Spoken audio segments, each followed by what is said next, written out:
That's a big, big important factor. Don't overcomplicate it. Who is your clientele and what is the purpose? I just made 30,000. You're not gonna hear me say ever again that this market's difficult.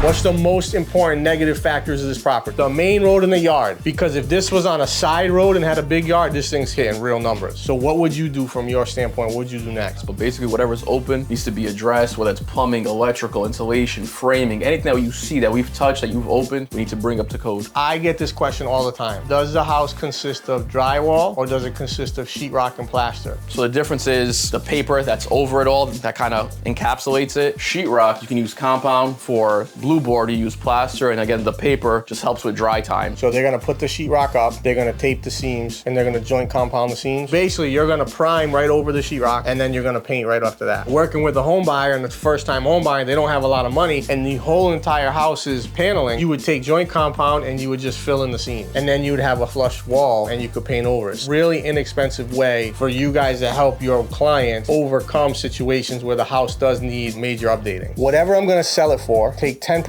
right off the top. So at $450, I'm gonna take $45,000 right off the top. Then I take 93.5% of that number, and then I subtract that from what I'm gonna put into it, and I subtract it from what I'm gonna pay for it, and it's gonna give me what's left over. If it makes 15 grand and I pay myself out 15 grand in commission, I just made 30,000. What's it worth for me to take on this project and this headache? And I always say between 10 and 20%. In a market where it gets looser, you could be 20 to 30%. You don't need to make this harder than it is. It's a single house, you're gonna buy it for X, rehab it for Y, and you're gonna sell it for Z. You're not gonna hear me say ever again that this market's difficult. I'm still getting between 7 and 14 deals a week, and I know if I can still do that in this market, then you guys definitely can make it happen.